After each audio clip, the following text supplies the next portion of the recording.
Hello, Squad Fam. Today we are going, you got it, to an island surrounded by water. This was also sent to us from a subscriber who said she used to go here on holiday with her family when she was younger. This is called Charles Island. So let's see what this is all about. Alright, Squad Fam. So, Charles Island is an island off of Milford, Connecticut, supposedly among the most cursed in the world. Wow. Okay. Milford, among the list of exotic but supposedly cursed islands, compiled by a travel website, is a small patch of trees, rumored pirate treasure just off the shore here. I should ask her, did you find any treasure there? I hope she didn't take it home. That's all I'm saying.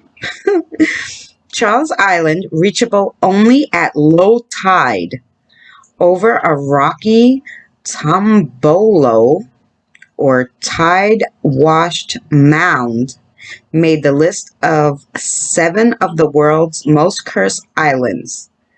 Ooh. It is apparently a point of local pride. The island is mentioned along with an atoll in Hawaii, a sand spit where several people suffered ultimate deaths in Naples, Italy, and a tropical rainforest in Malaysia where several supernatural incidents have been reported through the years. Oh, so this is just right up there with all the stuff we like, Squad Fam. Okay, the 14 acres of Charles Island has 3 separate curses on it, according to Atlantis Obscura. I think those are the ones actually where in one of our Sinister Sunday, they took pictures and you just caught all the spirits in there. I don't think they noticed all the spirits in that picture. Or maybe they did. Of course, Captain William Kidd and his supposed buried treasure is cited, although the idea of the curse sounds more like the Goonies movie, one of my favorite movies. The Paguadaset chief sold the island, his favorite fishing spot, and then apparently regretted it, is the other supposed curse most residents have heard of. But an Aztec chief seeking bloody revenge? That's a new one. Other well-known legends don't get a mention, but several people have drowned coming and going from Charles Island, including a church group caught in a storm on Good Friday in 1929. Oh, yeah, that's enough to make the place haunted. And the owner of a hotel on the island in the 1880s who had a heart attack crossing the Tombolo back to the mainland. The other curse is a group of 18th century sailors also tried to bury their ill-gotten booty on the island, meeting a bad end and damning anyone coming after them. So here's another little curse I found, okay? So if the first 2 curses weren't enough about, Captain Kidd and the Indian chief, then this one might be interesting for you. It also involves treasure, this time belonging to a Mexican emperor. The treasure supposedly once belonged to Gutzmozen, the 16th century Mexican emperor who succeeded Montezuma during the ongoing conquest of Mexican islands. Gutzmozen was captured and tortured by the Spanish conquistadors under Cortez, who demanded to know where the treasure of the Aztecs were hidden. Gutzmozen was executed in 1525 without ever have given up his secrets. According to the story, in 1721, a group of Connecticut sailors stumbled across this treasure, stashed in a cave in Mexico, and returned home with it. A series of disasters befell the men, leading to the death of 4 out of the 5 discoverers. In a panic, the last man standing took his loot to Charles Island, where he buried it and thus transferred its curse to the island. Well, what do you think about that, guys? Not surprisingly, all the curses has not deterred treasure seekers over the centuries from trying to find the lost pirate gold. No one has yet to uncover a single doubloon or piece of 8, but it hasn't been from a lack of effort. So here's just a little tidbit from my favorite website called haunts.com, where I just look up little information about some things and like exact location on some of the places actually that I did paranormal investigations I got from here, and they were very good. In 1699, a well-known pirate named Captain William Kidd visited the island, and legend said he hid a portion of his treasure here. Some believe it's beneath a giant boulder called Hog Rock. The captain supposedly laid a curse on anyone who went looking for it, and the island is also said to have been cursed by the Pagusset tribe, who were angry when European settlers took up residence here. Paranormal activity on the island includes disembodied voices, eerie noises, and glowing ghosts. Hello, I want a picture of that. The island is now part of Silver Sands State Park, which also features a nature preserve. So that was from haunts.com, and like I said, they're usually right on the money. And as with any unusual parcel of land surrounded by pirates and Native American myths, there are those who believe that Charles Island also may be haunted. Some have allegedly seen glowing ghosts, phantom figures among the trees. Other people have heard disembodied voices and unexplained noises. In the centuries after the Native American pirates, the island had been used for a resort, a home to fish fertilizer manufacturing companies, and a religious retreat. Today, the island is part of the Silver Sands Park and is open to the public. However, been deemed a nature preserve, and a large part of it is off limits, so as not to disturb the nesting and mating of various endangered species and birds. Oh, that's nice. Here we go. Here's where the sinister part comes in, right? Upon investigation into this, the history is much more interesting. The spirits or things that are believed to haunt the island are more based off the historical settlement. Again, as stated before, it is an Indian chief who laid to rest on the island. Oh, so he was actually buried there? Oh, okay, so yeah, that makes sense. The Indian chief is watching over that place like a hawk. Yes. It used to be one of those hallowed grounds, and supposedly a house was attempted to be built on the land, and that's where things get weird. Apparently, when a settler first tried to build on the land in the 1700s, he tried to break ground. He struggled in doing so because of the foundation of the island itself, but also cause of the so-called curse. Housing has failed miserably to be built on the island, and those said to dig on the island will not live a pleasant life short after. The white man who first tried to build on the land was brutally murdered and butchered. I would not suggest disturbing any part of the island at all. Whoa. So if you're looking for buried treasure, don't bring a shovel.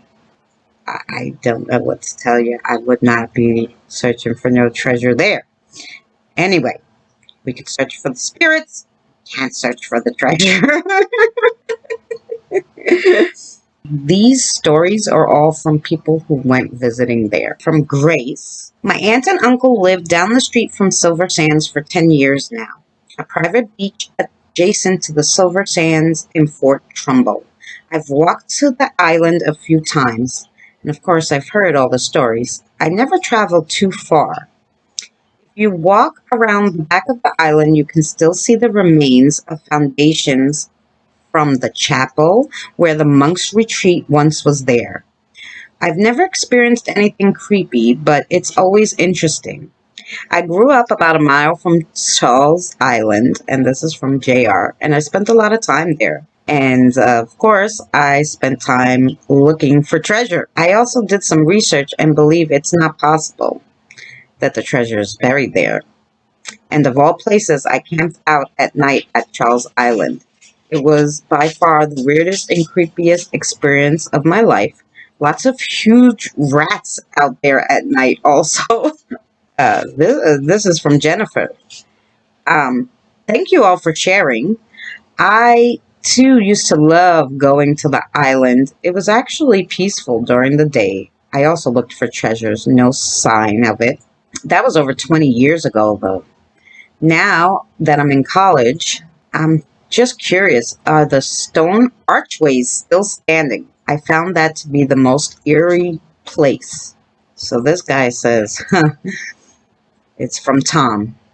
And he says, I've got caught too many times on Charles Island because of the tides. You really have to pay attention.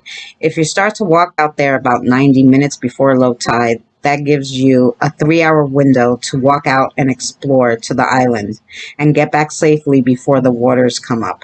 I'm sure more people died in those tides than they're saying, you know? So all of them have some kind of title, and usually it's just one name: Grace, Dave, Tom. This one says John Mason, 12:09 a.m. My friend and I camped on the island when we were 19 years old at the time, and now I'm in my 30s. But I can tell you, the day we went out, it was very stormy. We had a raft just in case of a riptide or for safety matters. We brought a tent and food with 2 coolers. We set up camp near the old fireplace that was still remaining in the mid part of the island going towards the back. We were both soaking wet, so we cut a rope from the raft, hung up some of our wet clothes. We had a small fire. It was foggy and rainy. Nobody could see the smoke. As it got dark, and I mean dark, we had flashlights and lanterns, and, well, out of nowhere, we had a deer come up so close to us that it scared the crap out of us. So we fed him some crackers, and then he took off. At about midnight, the fire was dying down, so we just had the lantern. We heard lots of weird noises. Some were from birds, but a lot of movement and small footsteps around the woods. Could have been rats. I heard there's giant rats. I don't know. The next morning we woke up. We had to think quick because another storm rolled in and we had to walk to the sandbar back to the beach in knee-high waters. But the funny thing was there were no storms reported that day in the forecasts. So the storms were just to get them off the island. I don't know. Why are there big rats on an island? Like, let me show you a picture of the island. I'm going to put it in. I don't understand how they got there. And how they live there. Like, where's their food? Like, I don't know. You guys let me know. I don't want to research rats because I don't like. Okay, so here's a story from Andrew. The creepy thing about this island is that no one has been able to inhabit it, even with many attempts. And the stories of the deaths that happened on the island or right near it. Just 2 years ago, when my family had a beach house right near Charles Island, on the 4th of July, a man drowned walking to the island. So, yeah, there's more deaths than they just say, but it's like they think it's just drowning deaths, I guess, so they don't really report them all because, freak accidents, supposedly. I don't know. Let's see if there's any more stories. Oh, okay, so this is interesting. A gentleman named Michael said, I was recently emailed back by a Milford official because I had some questions about the island. And in answering my questions, he told me, after the 31st of August, I'm free to hike the island. But I am not allowed, because it's against the law, to use a metal detector or try to dig. So the officials know that curse is most likely very true. So this is a super sinister place, guys. I don't know. Okay, so here's another story about a drowning. Drowning back in the 70s. Does anyone remember a particular drowning in the 70s or so? We were there the weekend the teen got caught under the current while diving for mussels, and we were there the following weekend when he washed up near the sandbar. I seem to remember being told by my father that he was a city official's son. My father was the one that pulled him up off the sandbar. Oh, that was Lisa. Imagine going on vacation and having to drag a body out of the water. Nope, that's not for me.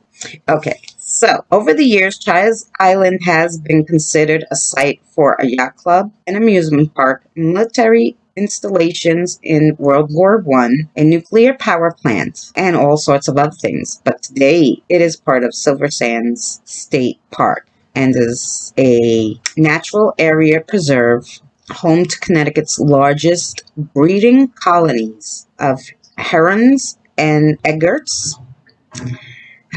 So, visitors seeking treasure, be warned. I'm going to say this like a pirate. Wait. Ye visitors seeking treasure. I don't know how to speak like a pirate. Wait, let's try that again. Let's try a spooky voice. I don't know. Visitors seeking treasure, be warned to be weary of the strength of the tides which rush in to separate the island from the midland. Very spooky. Ye be warned. Okay, there you go. I don't know. I have to find out how to be a pirate. Thank you so much for watching this episode of Sinister Sunday. I hope you guys enjoyed to learn about 3 curses of this island, and quite frankly 4. You add in the Mexican emperor. So yeah, super interesting. I'll put in some pictures. Couldn't find too much more about those, but maybe there's some pictures. I don't know.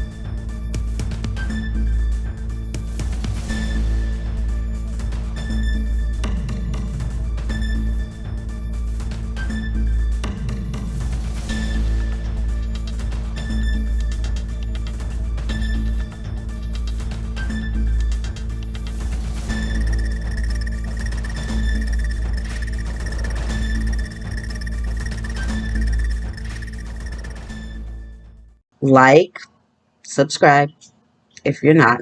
Leave me a comment as always, and we will see you on the next adventure.